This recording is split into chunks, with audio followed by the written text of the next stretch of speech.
Hey guys, Ruben Tech here today with an informal discussion with you on why I believe Google and Huawei are the only two companies that are going to matter in the tech space 5, 10 years from now. Now, this is not writing off everybody else. It's not saying that there won't be a Xiaomi, there won't be a Facebook, there won't be a Tesla. Those companies will still be there. They'll be making money. But just simply said that these two behemoths, Alphabet and Huawei, are going to be dominating the global landscape. Now, I've tried to make this video a few times already, but I keep getting too winded. I keep saying too much. It ends up being an hour long. I want to just summarize it real quick so you can keep your interest. And basically, it comes down to the stack, the vertical integration of the stack that they have. Now, understand that there's different types of stacks. When I was a programmer 14 years ago, I was a web developer, and we did something called a LAMP stack. Linux, Apache, MySQL, and PHP. This was the stack that we used for development. Now, you could also refer to a stack like Apple stack with their hardware and OS stack on their iPhone ecosystem. That is, they designed a chip, they designed the hardware for the phones and for the watches and for the pads, and then they also designed the operating system. So that's another version of a stack. But when it comes to the stack that really matters, and the technologies that are coming forward, nobody dominates these spaces like Alphabet and Huawei. Huawei has a unique position of being the only company on earth that dominates the hardware stack from every single level on up. Not even Samsung has that. So Huawei is a foundry. They're going to be producing their own chips. Huawei has the IP for their own chips. Huawei also has networking. Huawei is soon to be the only company on earth outside of ASML that can produce EUV lithography machines. Nobody else on earth can produce these. TSMC can't produce them. Only Huawei and ASML. This gives them an incredible advantage that can't be matched in any ecosystem. They also have worked tightly with their supply chain in China to control every single segment and have it panned out. And they had to. The sanctions that was placed upon them forced Huawei to innovate in ways that you cannot even imagine. And it's paid off for them greatly. Huawei keeps continuing up the stack though. They offer cloud services to businesses. They offer Harmony OS, which entails their cell phones, smartphones, their watches, their laptops now, and their pads. Okay? Last year in China, they passed iOS in operating market share. This year in China, they passed iOS in smartphone sales. That means that their hardware devices are in the hands of over billions, we could say over 1 billion consumers. Second in the world, only to guess who? Google's Android, which is the largest mobile operating system in the world. And now we can move to Google's stack. Google has five to seven, I believe, apps that have over 1 billion users. Google services 1.5 billion AI searches each month, users with search each month. Google announced that they have 400 million users on their Gemini app. Google has the top end of the software stack fleshed out unlike anybody else. The only person that's even close could be Facebook. And that's where the two companies are different. Not Facebook, but Huawei and Google. Huawei has the integration, the vertical integration like nobody else down at the bottom, but Google has it up top like nobody else. But both of them are going to be able to extend AI and commoditize it throughout this entire stack. And that's the advantage that they have over everybody else. Now, if you watch my channel, you know I've talked about the commoditization of AI for a while. It's been the obvious goal of Mark Zuckerberg and DeepSeek. And you could say even indirectly of Google, though them and Huawei would benefit either way that it went with AI. And the whole commoditization idea is that you bring the price down to razor thin margins in the main space so you can make your margins somewhere else or indirectly. That's why Facebook open sourced Llama. That's why DeepSeek open sourced its model. And people don't understand the DeepSeek moment, why it was so revolutionary. I'm not going to go into that here. I have other videos have done it, but just think of it, they took inferencing from here and they put it over here. By taking this novel approach to this, they were able to fractionalize the cost of AI training.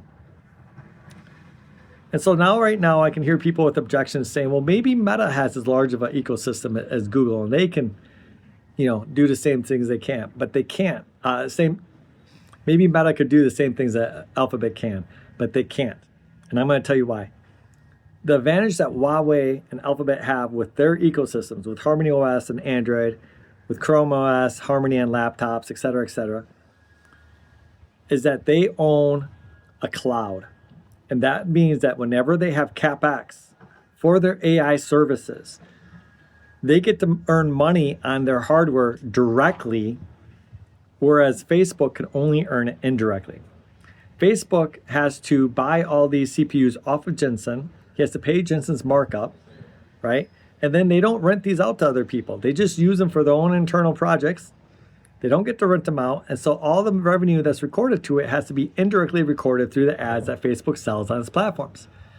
Not so with Huawei and Google. They can take this hardware, they can run their own internal systems on it, and because their systems look like this in capacity, right? It's up and down like everything, principle of vibration, Kabbalion. When they have a capacity available, they can take that capacity and they can sell it back to the market. And they can return directly on their investment. The ROI is direct upon the hardware on their CapEx. And so Google runs all of its AI training and inferencing and AI loads that it uses internally on its own Ironwood TPUs, which aren't available to Meta. They will be available. Google's going to make them available to everybody, but haven't been available to Meta. And which Google just announced has a 42.5 exaflops of performance per pod. They say that's like 22 times faster than the world's fastest supercomputer. But to be fair, you should compare it to a pod of NVL72s, which I believe is around 10 exaflops, but still 4 times that. So Google is running their internal load on their internal chips, right? Which are more powerful than NVIDIA's chips. And they get it at their own cost because it's their chips. And then they get to take these chips when they're not using them, and they're going to rent them out to other people in the cloud and get return on them. And all that means is that Google is the cash-making machine that will be able to operate on margins for AI that nobody else will be able to match in America. The only person will be able to match it is Huawei, because Huawei has the same integration. Huawei has the CM384, which is an AI computer that we know competes directly with the NVL72. We've talked about it, an amazing system. Of course, Huawei is going to have some of those for their own internal capacity. So they'll be able to run their AI inferencing, AI training loads, et cetera, on their own servers in their own cloud, and then turn around and rent out those same servers to other people and get a return directly upon the hardware. That is the benefit of having your own cloud. And so you might say to me, well, what about Amazon? What about Microsoft? They don't have the AI ecosystem on the top end. Google and Huawei do. Amazon goes through, I think, Anthropic. Microsoft is betting everything on OpenAI. OpenAI and XAI are only, Sam Altman has stated that he needs to have, not needs, but he stated that he can see people having a $20,000 a month AI agent in like these high-end spaces. But that's not what's going to happen. Okay? It's going to be $20 a month is what you're going to pay. Like what Google's offering right now with this Pro tier. You might say, well, they have an Ultra tier for $250. That is for cutting-edge people and developers. They even stated that. It's not for your average Joe. There's no reason the average person should go out and get the $250 tier. There's no benefit for you, unless you really like the VO3 system, which, can you imagine how much heat that's adding to the world right now? I mean, that's absolutely incredible. Neither here or there. No, what they're going to do in the future is they're going to bring the cost of everything down so much that they're going to have the free tier that they're always going to offer, and then they're going to have a slightly better tier that's enhanced. They're going to basically Amazon Prime it and make it $20. And I would expect Huawei to do the same thing. But understand, unlike XAI and OpenAI and all these other AI startups, Google and Huawei don't have to capitalize just on generative LLMs. Okay, look at what Google did at I/O. They said you can have AI that searches the web for you, looks for a dress, tries it on virtually, and then orders it. Your AI agent will be making phone calls for you. We're not going to be talking to each other anymore. Our AI agents are going to be talking to each other's AI agents. We won't, this could be like a science fiction theme, right? We won't talk to each other anymore. Humans won't talk to humans. We'll talk to our AI agents. Our AI agents will talk to the other person's AI agent. Okay, and that's the world that Google sees, where they can offer AI on the fringe at every single level. And guess who else could do that? Huawei with Harmony. You might say, well, what about Apple and their ecosystem? And I'll say, didn't you hear what I said about Facebook? And Apple even has it worse. First of all, Apple doesn't have Llama 4. Apple doesn't have anything for AI. They're so far behind the AI space. Let's just imagine they can get caught up. Apple doesn't have a good hardware system like Facebook, where they even buy these GPUs from Jensen. Apple is actually renting cloud space from Amazon. They have a multi-cloud platform, which is smart. Most big companies are doing it, between Amazon, Google, and Microsoft.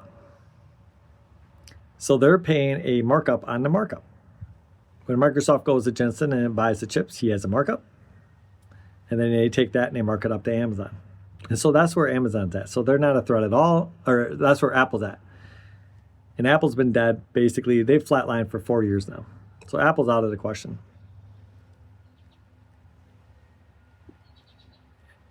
And it's not just in these things like this. Like I mentioned, I forgot, I'm thinking in my head, I forgot what it was that Huawei just debuted. I believe it was a 5.5G system with these mining trucks. I was going to show you guys this. I'm going to talk about this, but it was just one article, but it was absolutely amazing. And they have an AI neural network running these trucks. These trucks are all autonomously driven. So there's no humans in them. And it's showing off the power of their 5.5G network, right? Because you have to be in constant communication with these trucks. Can you imagine how much money, the danger involved, et cetera, et cetera? And these trucks are running 24 hours a day. So it shows off the power of their 5G and networking prowess. It also shows off the ability of AI, because Huawei released a paper stating that they used AI internally to help develop their 5.5G system. But then also, the systematic ordering of these trucks and how they run is controlled by an AI, their internal AI. And so Google can do the same thing. They've written papers how they have used DeepMind's AIs to improve the cost of heating, to improve the water usage and the cooling in their data centers, to improve the return that they get on ads. And so you see what I'm saying? They can capitalize on AI throughout the entire stack. They can offer AI to their customers in the cloud. And so they can sell the same AI services they get to develop for themselves and save money. They can sell, then turn around and make money directly off those, selling them to other people. And nobody else can do this. And so now you might say, or if I didn't say it already, there's two threats to them. The first threat is Meta. You might say, well, I thought you said Meta isn't a threat. Well, Meta has one thing. They have the metaverse. And though I think the metaverse was too early, cost too much, and I think Mark Zuckerberg agrees with me, because he's been cutting metaverse jobs and the money they're spending there, focusing more on XR and AR. But if there somehow could be a metaverse moment in the next few years, then Meta is absolutely a position to capitalize on that. 100%. Better than anybody else, without a doubt. The metaverse is extremely expensive. Extremely. And they're way far ahead of everybody. But ultimately, I think that's a long shot, because I think he moved into that space too early. I think he should have focused on XR and AR, and I think he realizes that now with the huge success of his Meta Ray-Ban glasses. And understand that Google's moving into space, and so will Huawei soon. And of course, the second dark horse is the US government. Now you might say, for China, you might have two thoughts over there. You might say, hey, wait a second. That's unfair. China, President Trump is targeting Huawei. Or you might say, well, President Trump can't do anything to us. And you're both right. The actual biggest threat is to Google. President Trump is looking to break up Alphabet, his Justice Department. All because they don't understand open source. They think open source is anti-competitive. They have no idea how it works. It's the most ridiculous antitrust case ever brought in America. They want them to divest 2 open source projects, which makes no sense. But that's neither here nor there. I've talked about it before in the channel. So actually, President Trump's administration is probably more of a direct threat to Alphabet than it is to Huawei, because Huawei is going to be protected by their government for the unfair sanctions and treatments that they're receiving. But Google doesn't have that benefit. Personally, I do think that President Trump's still a little upset over the perceived slights that he received from Google. As you know, President Trump has capitalized on acting a victim. It's one of the things he does. He's always the victim. And he feels like that with Alphabet and their search results. And so when he first came in, I had high hopes that he would drop these attacks on Google, but it turns out he's not going to. And so the biggest threat to Google is the Trump administration. And they are still a threat to Huawei. Now, I know in China, I might have said this already, they call Trump the great builder because of what his sanctions and Biden's sanctions, as misguided as they were, they forced Huawei to innovate and compete on a level they never competed before. Even NVIDIA's CEO, Jensen Huang, is now saying that these